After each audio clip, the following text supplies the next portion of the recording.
అనగనగా ఒక ఊరిలో జెసికా అనే అమ్మాయికి చిన్నప్పుడు చనిపోయిన వాళ్ళ చెల్లి దెయ్యంలా కనిపించి ఆమెను చంపాలనుకుంటుంది. అలాగే జెసికాకి వాళ్ళ చెల్లిని ఎవరు చంపారనే విషయం గుర్తుండదు. వాళ్ళ చెల్లి దెయ్యం ఆమెను ఎందుకు చంపాలనుకుంటుందో తెలిసినప్పుడే ఈ మూవీలో భయంకరమైన ట్విస్ట్ ఉంటుంది. ఈ వీడియోలో మనం చూడబోతున్న మూవీ పేరు the ghost within. And welcome back to Filmy Cafe channel. ఇప్పటి వరకు ఈ ఛానల్ ని సబ్స్క్రైబ్ చేయకపోతే సబ్స్క్రైబ్ చేసి పక్కనే ఉన్న బెల్ ఐకాన్ ని ఆన్ చేయండి. అలాగే ఫాలో అవ్వని వాళ్ళు ఫాలో అవ్వండి. ఇప్పుడు మూవీ స్టోరీలోకి వెళ్ళిపోదాం. జెసికా అనే అమ్మాయికి వాళ్ళ నాన్న ఏడుస్తున్న సౌండ్ వినిపిస్తే హాల్లోకి వెళ్లి చూస్తుంది. అప్పుడు వాళ్ళ నాన్న ఆమెను చూసి, ఇంకా ఇక్కడ ఏం చేస్తున్నావు, వెళ్లి పడుకో అని అంటాడు. అలాగే ఆమె వెనక ఒక ముసలతను వచ్చి, నాన్న చెప్పింది విను, వెళ్లి పడుకో అని అంటాడు. కానీ జెసికా వాళ్ళ నాన్న చెప్పింది వినకుండా అక్కడే గోడ చోటన దాక్కుంటుంది. అలాగే ఆమె అక్కడ ఉన్న పెద్ద గడియారాన్ని చూస్తుంటే ఆ గడియారం డోర్ దానికదే ఓపెన్ అయి ఒక దెయ్యం చెయ్యి బయటకు వస్తుంది. ఈమె భయపడుతూ ఆ చేతిని చూస్తుంటే సడన్ గా అందులో నుంచి ఒక దెయ్యం వస్తుంది. ఆ దెయ్యాన్ని చూసి ప్రెజెంట్ లో ఉన్న జెసికా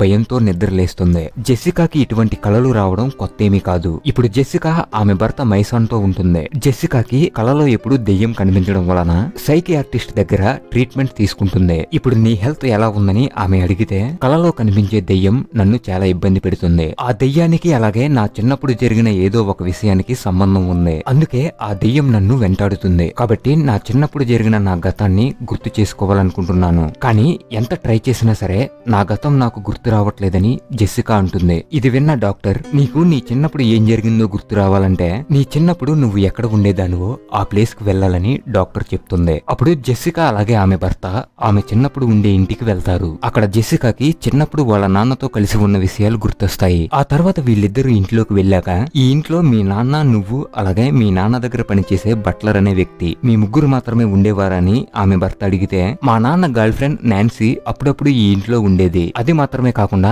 నాకు ఒక చెల్లి ఉండేదని జెసికా చెప్తుంది. నీకు చెల్లి ఉందనే విషయం ఇప్పటి వరకు నాతో ఎందుకు చెప్పలేదని ఆమె భర్త కోపంతో అక్కడి నుంచి వెళ్ళిపోతాడు. అప్పుడే జెసికాకి పైన రూమ్ లో ఎవరో నడుస్తున్న సౌండ్ వినిపిస్తే ఆ రూమ్ కు వెళ్లి చూస్తుంది. అలాగే అది వాళ్ళ చెల్లి రూమ్. అప్పుడు ఆమెకి చిన్నప్పుడు జరిగిన ఒక విషయం గుర్తొస్తుంది. జెసికా వాళ్ళ చెల్లి ముఖం భయంకరంగా ఉండడం వలన ఆమె ఎప్పుడూ మాస్క్ పెట్టుకుని ఉండేది. ఒక రోజు నాన్సీ జెసికా వాళ్ళ నాన్నతో ఇలా అంటుంది, ఈమె ముఖం చూసి అందరూ భయపడుతున్నారు. అలాగే మిగతా చిన్నపిల్లలు ఈమెతో ఆడుకోవడానికి కూడా రావట్లేదని అంటుంది. ఆమె ముఖం చాలా అందంగా ఉంటుంది. అలాగే ఆమెతో ఎవరు ఆడుకోవాల్సిన అవసరం లేదని జెసికా వాళ్ళ నాన్న అంటాడు. ఇప్పుడు ఇదంతా కూడా జెసికా గుర్తు చేసుకుంటుంది. అప్పుడే ఆమెకి అద్దంలో దెయ్యం కనిపిస్తే వెనక్కి తిరిగి చూస్తుంది. కానీ అక్కడ దెయ్యం కనిపించదు. ఆ తర్వాత వేరే రూమ్ కు వెళ్తే అక్కడ గడియారం ఉంటుంది. ఆ గడియారాన్ని చూసి జెసికా చాలా భయపడుతుంది. అప్పుడే ఆమె భర్త అక్కడ ఉన్న ఒక ఫోటో తీసుకొచ్చి ఆమెకు చూపిస్తాడు. ఆ ఫోటోలో జెసికా వాళ్ళ చెల్లి అలాగే వాళ్ళ నాన్న ఉంటారు. కానీ వాళ్ళ చెల్లి ఫోటోపై ఎవరో గీతలు పెట్టినట్టు ఉంటుంది. ఇప్పుడే జెసికా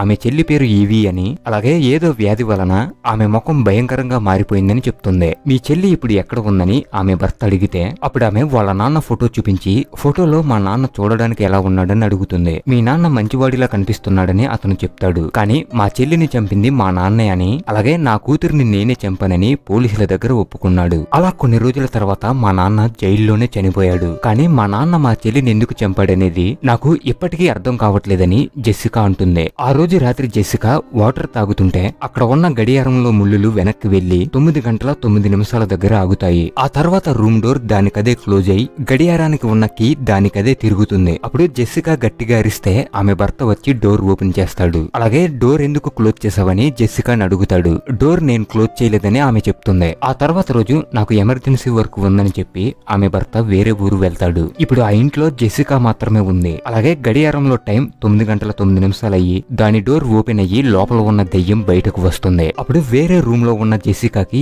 ఏదో సౌండ్ వినిపిస్తే బయటకు వచ్చి చూస్తుంది. అక్కడ వాళ్ళ ఫ్యామిలీ ఫోటో పగిలిపోయి ఉంటుంది. అలాగే వేరే రూమ్ లో ఉన్న బొమ్మ దానికదే ఊగుతుంది. అప్పుడు జెసికా దగ్గరకు వెళ్తుంటే ఆ గుర్రం బొమ్మపై దెయ్యం కనిపిస్తుంది. ఆ దెయ్యం ఎవరంటే చిన్నప్పుడు చనిపోయిన జెసికా వాళ్ళ చెల్లి. అలాగే ఆమె వెనక ఒక చిన్న దెయ్యం పరిగెడుతుంది. అప్పుడు జెసికా ఆ దెయ్యాన్ని ఫాలో అవుతూ వెళ్తే అది కింద ఉన్న బేస్మెంట్ లోకి వెళ్తుంది. అక్కడికి వెళ్లిన జెసికాకి ఒక మాస్క్ కనిపిస్తుంది. ఆ మాస్క్ వేరెవరిదో కాదు, జెసికా వాళ్ళ చెల్లిదే. ఇప్పుడు ఆమె మాస్క్ ని పట్టుకోవాలనుకుంటే దాన్ని దెయ్యంలా ఉన్న వాళ్ళ చెల్లి పట్టుకెళ్లిపోతుంది. అలాగే ఆ దెయ్యం మాస్క్ పెట్టుకుని దూరం నుంచి జెసికాని చూస్తుంది. ఇప్పుడు జెసికా అక్కడ ఉన్న గోడపై చూస్తే నాన్న అబద్ధం చెప్పాడని రాసి ఉంటుంది. దీన్ని బట్టి చూస్తే చనిపోయిన వాళ్ళ చెల్లి జెసికాకి ఏదో చెప్పాలనుకుంటుంది. ఆ తర్వాత రోజు జెసికా దెయ్యాలను పోగొట్టే బరోట్ అనే వ్యక్తి వ్యక్తిని కలిసి మా ఇంట్లో దెయ్యం ఉంది, దాన్ని ఎలాగైనా మీరే బయటకు పంపించాలని అతన్ని అడిగితే, నాతో చాలా మంది దెయ్యాలను చూశాను, భూతాలను చూశానని చెప్పారు, కానీ వాళ్ళకి కనిపించింది నిజమైన దెయ్యం కాదు, అదంతా వాళ్ళ ఊహ మాత్రమే. అదే విధంగా నువ్వు కూడా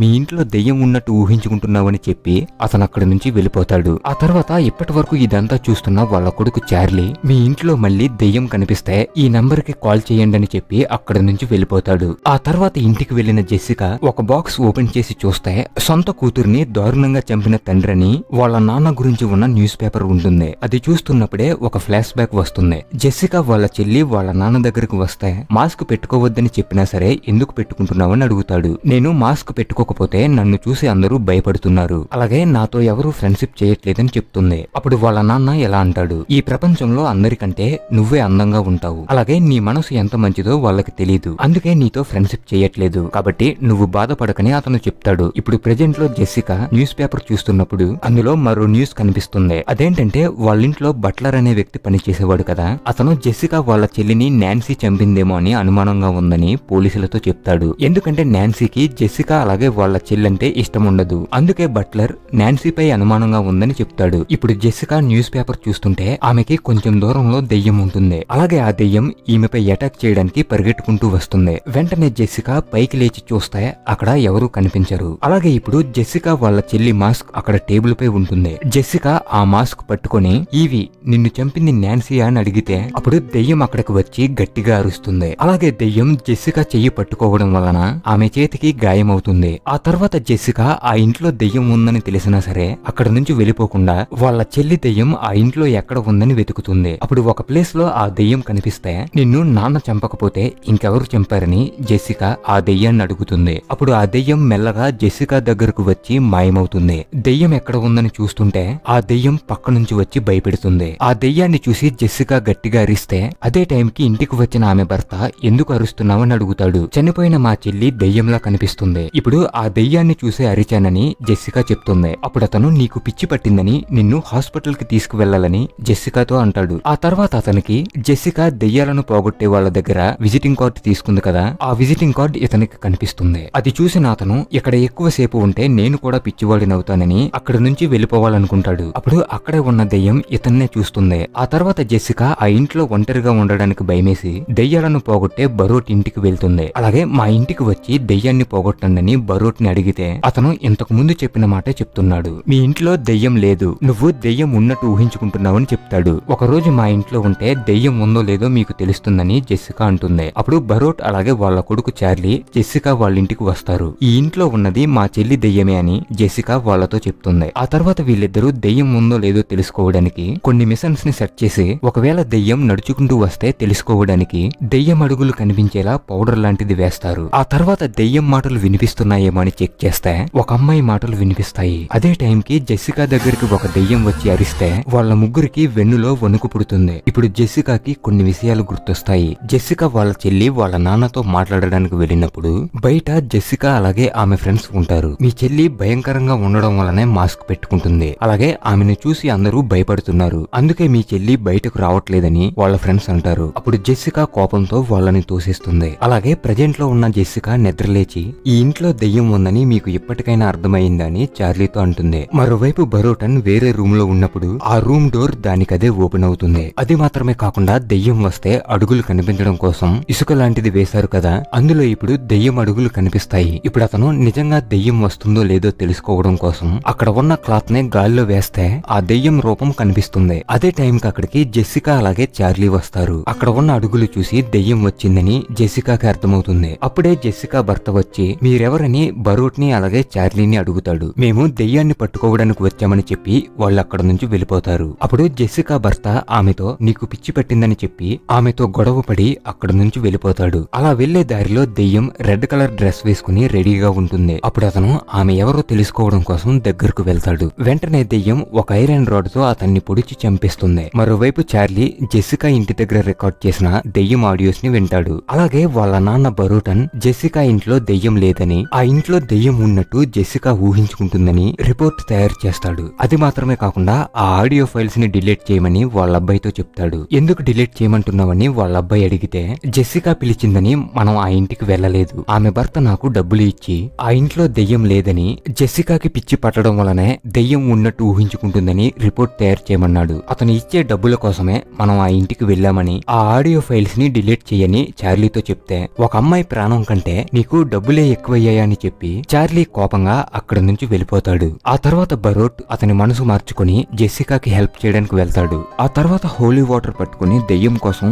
బేస్మెంట్ లోకి వెళ్తే అప్పుడు వెనక నుంచి దెయ్యం వచ్చి ఇతనిపై అటాక్ చేస్తుంది. ఆ తర్వాత దెయ్యం జెసికా దగ్గరకు వెళ్తే, నిన్ను ఎవరు చంపారో నాకు గుర్తులేదు, నన్నెందుకు భయపెడుతున్నావని జెసికా అంటుంది. అప్పుడు జెసికా వాళ్ళ చెల్లి దెయ్యం ఒక రూమ్ వైపు చెయ్యి చూపించి అక్కడికి వెళ్లి చూడమంటుంది. అప్పుడు జెసికా అక్కడకు వెళ్లి చూస్తే ఫ్లాష్ బ్యాక్ లో జెసికా కోపంతో వాళ్ళ ఫ్రెండ్స్ ని తోయడం వలన వాళ్ళు జెసికాతో మాట్లాడమని అంటారు. అప్పుడు జెసికా వాళ్ళ చెల్లి దగ్గరకు వెళ్లి ఒక గేమ్ ఆడుదామని చెప్పి వేరే రూమ్ లో ఉన్న గడియారం దగ్గరకు తీసుకువెళ్తుంది. అలాగే ఆ గడియారం డోర్ ఓపెన్ చేసి అందులో దాక్కోమని చెప్తే ఆమె దాని లోపలకు వెళ్లి దాక్కుంటుంది. అప్పుడు వెంటనే జెసికా డోర్ క్లోజ్ చేస్తే లోపల ఉన్న వాళ్ళ చెల్లి ఊపిరి రావట్లేదని అరుస్తుంది. అయినా సరే జెసికా డోర్ ఓపెన్ చేయదు. జెసికా ఇదంతా ఎందుకు చేస్తుందంటే వాళ్ళ చెల్లిని ఈ విధంగా చేస్తేనే ఆమె ఫ్రెండ్స్ ఆమెతో మాట్లాడతామని చెప్పారు. అందుకే ఆమె వాళ్ళ చెల్లిని గడియారంలో ఉంచి లాక్ చేసింది. ఆ తర్వాత కొద్దిసేపటికి వాళ్ళ చెల్లికి ఊపిరాడక చనిపోయింది. అప్పుడు వాళ్ళ నాన్న ఈ విషయం పోలీసులకు తెలిస్తే జెసికాని అరెస్ట్ చేస్తారని, నేనే ఆమెను చంపానని పోలీసులతో చెప్పి